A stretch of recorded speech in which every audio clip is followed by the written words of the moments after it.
Hello everyone and welcome to lesson 49, where we're going to be looking at how you can review your writing effectively. In the last lesson we looked at the planning process before you wrote something. Now we're going to have a look at the process after you've written something. So there will be some things that will overlap, but there are a whole new set of competencies or areas or issues that you've got to be aware of as you're reviewing your writing. So let's go through them. Okay, so the first question you'll ask yourself is, why do I have to review your writing? I've planned it, hopefully. I've written it. Surely that's it, right? Now I can send it off. Not quite. Reviewing your writing is the process of finalizing your message. So it is part of the writing process. It's not just an extra thing that you have to do. It's not just a waste of time. It's part of the writing process. Now, it's much easier to do that if you've gone through the planning process. If you haven't planned your writing, then the reviewing part is going to be that much more difficult. If you've done the planning process appropriately and you've written your document according to your plan, then the review process should be a lot faster. Now, you might think of the planning process and the reviewing process as extra things that will take extra time. Well, the more you do it, the better you'll get at it, the faster it will become. So at the beginning, it will involve more work, but at the end, after a month, after even a week, maybe, it will get faster. Your writing will get better if you go through these processes. You've got to be able to get into the state of mind to view your writing objectively. If you think the reviewing process is just a waste of time, it's not going to help, then of course you're not going to approach your writing in the appropriate state of mind, which is the objective state of mind. So somehow you've got to do your writing and then review it objectively. This is why some people say, leave your writing for 15 minutes, go get a cup of coffee, and then come back to it with a fresh mind. That is to get you to start thinking about your writing in an objective way. So sometimes that 5-minute break is a good idea. Once again, the better you get at this process, the less you have to leave your writing and then come back to it. What are you doing in this reviewing process? You're looking for the most common writing errors, and I'm going to be giving you examples of the easy ones to spot and the more difficult ones to spot. That's the main point of the reviewing process, because the plan is just a skeleton.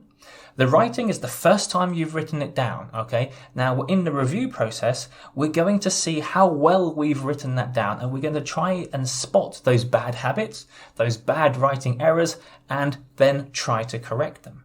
In doing that, we're also looking for coherency in our main message. Yes, we've got a plan, but as we're writing, we're introducing new text. And in that new text, we might somehow lose coherency or make the message more difficult to understand.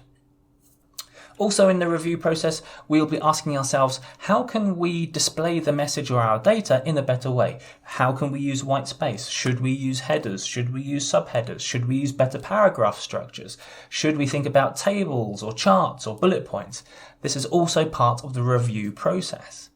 But ultimately, we will be referring to or thinking about, will the reader react correctly to my writing? And therefore, will my writing be successful? If you write something to the reader and the reader can understand it and then react in the way you want them to react, then that is a successful piece of writing.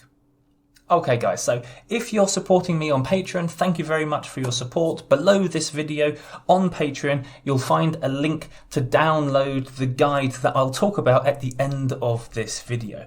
If you're watching me on social media, whether it's YouTube, LinkedIn or Facebook, then think about joining me on Patreon, where you'll be able to get access to all of my extra guides, my questions and my answer videos. Okay, so what are the easy things that you should have or that you should be looking out for in your review? Well, you should be looking out for nominalizations. So common noun suffixes, mainly shun. So nominalization, for example, is a common suffix that you should be looking out for in your writing. Also others. Others also give away nominalizations. Common legal prepositional phrases, in order to, for the purpose of, in the event of. You should be trying to identify these and simplify them.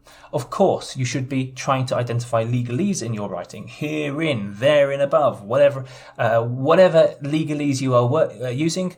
You should use the review process to remove that from your writing. Words to avoid, so shall and or, provided that, please advise, I would appreciate it if. These are all words and structures that you shouldn't be using. I've done lots of lessons about these. Please check them out. You've got to make sure that your abbreviated forms and your definitions are consistent, because there's nothing worse than getting a document with inconsistent abbreviations and definitions.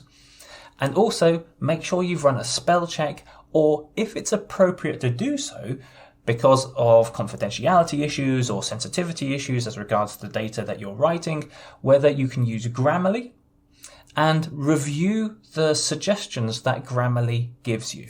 So those are the easy things to look out for. The more difficult things are more structural issues. So questions of, are you using the active voice appropriately, or are you misusing the passive voice? And can we redraft those passive voice messages into the active voice if it's appropriate to do so?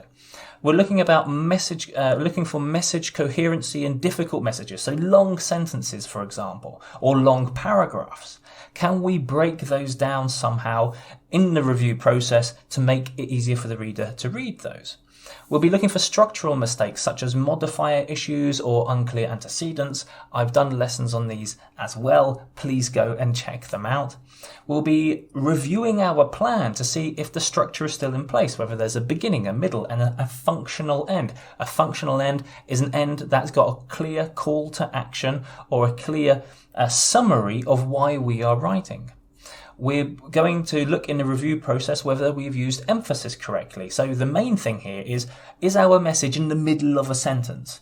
If it's in the middle of the sentence, then it should be at the beginning of the sentence.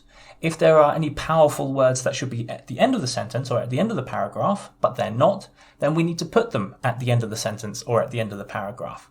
We've got to think about the business context. So the relationship, if it's a B2B message or a B2C message, we've got to think about who we're writing to, what's the business context, is there an atmosphere here, what do I have to think about? And that then tells you about register, even the forms of grammar that you can use. And I've done lessons about grammar flexibility and vocabulary flexibility, so please go and check them out. And ultimately, overall, in a global way, we'll be thinking, is the reader going to understand? Remember, so because we've used bullet lists, tables, charts, and we've used a good structure, our message, is the reader going to see value in our message and come back to us for more information? And is the reader going to act appropriately? Have I structured everything in such a way that the reader will act in the way that I want them to act? Okay, guys, so those are the easy things that you can look out for and the difficult things you can look out for. This, with practice, gets faster and faster. Okay, guys, for people on social media, I'm going to end the video now. For the people who are supporting me on Patreon, I'm going to now go through that list, that guide that you've downloaded, and go into that in a lot more detail. So if you haven't joined me on Patreon, please think about doing so.